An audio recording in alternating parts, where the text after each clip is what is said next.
अस्सलाम वालेकुम नाज़रीन, लाहौर स्मार्ट सिटी के हवाले से बहुत ही अहम वीडियो के साथ आपके सामने हाजिर हैं। रिसेंटली लाहौर स्मार्ट सिटी के हवाले से एक इवेंट हुआ जिसमें कि तमाम तर स्ट्रेटेजिक सेल्स पार्टनर्स और जो स्टेक होल्डर्स हैं स्मार्ट सिटी के, उनकी मौजूदगी में प्रोजेक्ट के director sales and marketing Mujeeb Ahmed Khan साहब ने कुछ अनाउंसमेंट्स की हैं जो कि कंपनी पॉलिसी की शक्ल में बाकायदा एक सर्कुलर के थ्रू, एक नोटिस के थ्रू तमाम तर प्लॉट होल्डर्स या तमाम तर मेंबर्स तक भी पहुंचा दिया गया है। और उसके साथ-साथ इसको तमाम तर जो सेल्स पार्टनर्स हैं वो एडवर्टाइज़ करते हुए दिखाई देते हैं और इसके बारे में मुख्तलिफ बातें हो रही हैं। बहुत से लोगों का कहना है कि ये एक बहुत ही ज़बरदस्त डिसीजन है।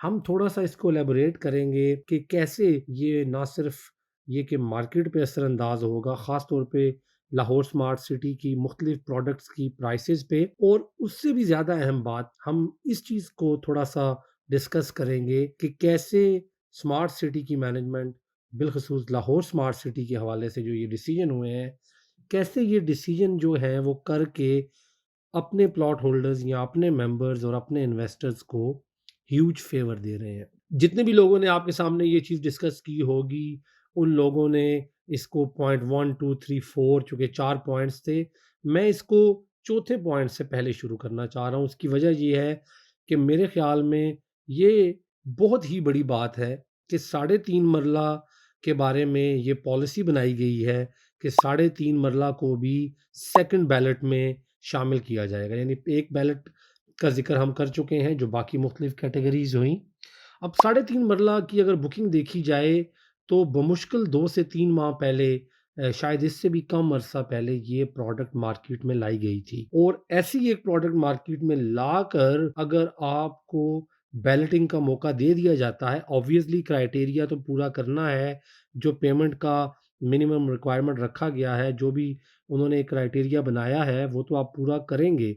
लेकिन आपको ये मौका मिल जाना कि आपने अभी रिसेंटली इन्वेस्टमेंट की है और अभी आपको प्लॉट लेने के बाद पाकिस्तान के अंदर मुख्तलिफ प्रोजेक्ट्स में ये होता है कि 2-2, 3-3 साल, 4-4 साल तो कोई वाली वारिस ही नहीं होता, कोई सुनता ही नहीं है आपकी बात। इवन जिससे आपने लिया होता है, वो सेल्स पार्टनर्स या डीलर या प्रॉपर्टी वाले हज़रात जो हैं, वो भी आपकी बात नहीं सुनते। वो कहते हैं, "भई, अभी तो आपने लिया है, अब आपकी बैलेटिंग, तो ये नंबर तो बाद में लगेगा।" तो आपको साढ़े 3 मरला के हवाले से बहुत बड़ी न्यूज़ है। उसके बाद जो सिलेक्शन ऑफ 2.6 मरला एंड 6 मरला इन ओवरसीज़, जो ये कमर्शियल्स की बात हो रही है, ओवरसीज़ 1 में और एग्ज़ेक्टिव 1 में, वो 30% पेमेंट के साथ जो है की जा सकती है। यानी कि 2.6 मरला कमर्शियल और 6 मरला कमर्शियल जो है, उसको अगर आप ओवरसीज़ 1 में और एग्ज़ेक्टिव 1 में लाना चाहते हैं, तो 30% पेमेंट करके आप जो है वो अपनी मर्ज़ी की जगह, अपनी मर्ज़ी की लोकेशन जो है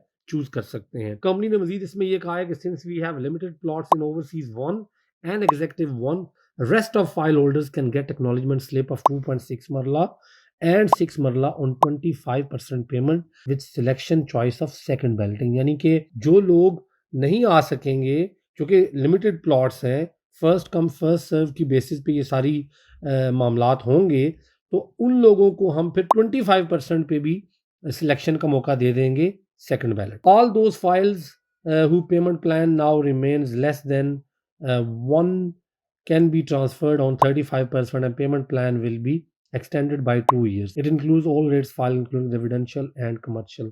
ये भी एक बहुत बड़ा रिलीफ है इस हवाले से कि वो वाली जो फाइल्स हैं जिनका अब 1 साल से कम रह गया है, अब इसमें रेजिडेंशियल के हवाले से तमाम तर वो फाइलें आ जाएंगी जो पहली लॉन्च में आई थी। चूंकि पहली लॉन्च वाले ज्यादा जो प्लॉट्स हैं, उनकी अब किस्तें जो हैं वो 1 साल या 1 साल से कम रह चुकी हैं। ठीक है, तो आप इनको 35% पे आप ट्रांसफर भी कर सकते हैं। यानी कि अगर आप से कोई नया बंदा लेना चाहता है, तो आप उसको ये बात मार्केट में पता होगी या उसको बतानी चाहिए कि जब आप लोगे तो आपका पेमेंट प्लान जो है वो 2 साल इंक्रीज हो जाएगा। ठीक है, एक्सटेंड हो जाएगा 2 साल पर। और इसमें जितनी भी फाइलें हैं, चाहे वो कमर्शियल हैं, चाहे रेजिडेंशियल हैं, वो सारी जो है वो शामिल हो जाएंगी। ये जो फैसिलिटी है, यहाँ पे एक ऐड की है चीज़, this facility is open until further note. अब ये फैसिलिटी कब बंद हो जाएगी, उसकी वजह ये है कि सोसाइटी ने ऑब्वियसली अपने मामलात को भी देखना है। तो फिलहाल ये वाली बहुत बड़ी चीज़ है। इससे मैं ये समझता हूँ कि ट्रेडिंग में ना सिर्फ इजाफा होगा बल्कि एंड यूजर भी बहुत ज्यादा इन्वॉल्व होगा। बहुत से वो लोग जो फाइल्स लेकर बैठे हुए थे, पेमेंट कर चुके थे लेकिन बेच नहीं रहे थे, वो अगर आप बेचेंगे तो एंड यूजर में कन्वर्ट होंगी फाइलें। तीसरा जो इसका पॉइंट था, जो कि हमारा चौथा हो गया, जो कि हमने थर्ड से फोर्थ से शुरू किया था, तो जो आखिरी पॉइंट है वो है जी, since we are in receipt of various request for issuance of acknowledgment receipt for second balloting, therefore all those members who were unable to get acknowledgement receipts of second ballot as per criteria announced the second ballot 11th नवंबर, यानी कि 11 नवंबर तक उन्होंने open कर दिया है। Again यहाँ पे भी obviously first come first serve basis है, क्योंकि हो सकता है रश इतना हो कि 11 नवंबर से पहले पहले ये कंप्लीट हो जाए। इसलिए मैं लोगों को ये मशवरा दूंगा कि 11 नवंबर की डेट को ना देखें, उसको कट ऑफ डेट उन्होंने ज़रूर कहा है, लेकिन अगर आप उससे पहले चाहते हैं तो आप जो है अपनी सेकंड बैलेट का हिस्सा अब भी बन सकते हैं। क्राइटेरिया उन्होंने बड़ा क्लियर आपको बता दिया है। जो क्राइटेरिया है सेकंड बैलेट का, उसमें बहुत से लोगों का गिला शिकवा मैं ज़ाती तौर पे जानता हूँ, जो लोग मुझे कहते थे कि हम सेकंड बैलेट में नहीं आ सके। अगेन उनके पास टाइम है। ये वीडियो भी हम बहुत से लोगों को शेयर करेंगे, बहुत से लोगों तक किसी और रियल सेल्स पार्टनर की वीडियो पहुंच गई होगी, लेकिन ये नोटिस सबको गया है।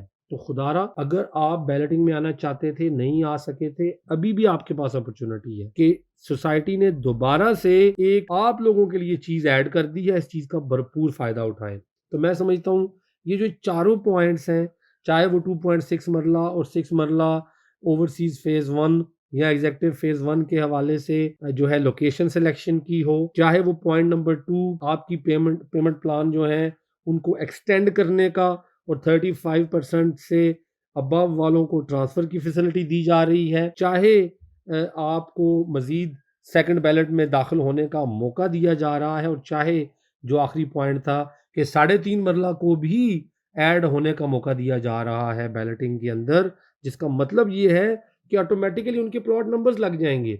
ये सारी चीजें जो हैं ये शो करती हैं क्या, सबसे बढ़कर एक पॉइंट मेरे ज़हन में है, और वो ये है कि ये चीज़ को शो करती हैं कि Lahore smart city is very very different from all the other projects. इनका जो मकसद नज़र आ रहा है वो प्रोजेक्ट डिलीवर करने का है, वो मार्केट को सिर्फ उठाना, नीचे लाना, ये ट्रेडिंग, ये मार्केटिंग, गैमिक्स और ये चीज़ें करने का नहीं है। सीधी बात है, इनका जो टारगेट है वो ये है, प्रोजेक्ट डिलीवर करो, रहने के काबिल बनाओ। जिन लोगों ने घर बनाने हैं, जिन लोगों ने प्लाजे बनाने हैं, जिन्होंने बिल्डिंग्स बनानी है, उनके हवाले उनका माल करो, उनके हवाले उनके प्लॉट करो, सक्सेस स्टोरी बनाओ, आगे चलो। So that's why I really appreciate Mujeeb Ahmed Khan साहब खास तौर पे, जो कि ऑब्वियसली इसके पीछे सारा ये उन्हीं का एक वो ब्रेन काम करता है, क्योंकि स्ट्रेटेजी जो मार्केटिंग की, सेल्स की बनती है, उसमें वो माशाल्लाह से बाइख्तियार हैं। उसके अलावा तमाम तर मैनेजमेंट का हम यहाँ पे शुक्रिया अदा करेंगे, इसलिए नहीं कि वो हमारी वीडियो देखें और खुश हों, इसलिए कि दिल से ये आवाज़ निकलती है। वजह ये है कि मार्केट के जो हालात हैं, जिस तरह से बाकी आप प्रोजेक्ट्स को देखें, वहाँ पर जिससे बात करें, डेवलपर से बात करें, वो आपकी बात सुनने को तैयार नहीं। आप डीलर से बात करें, वो बात सुनने को तैयार नहीं। यहाँ पर सोसाइटी का जो सारा फोकस है वो डिलीवरी के ऊपर है। Well done smart city.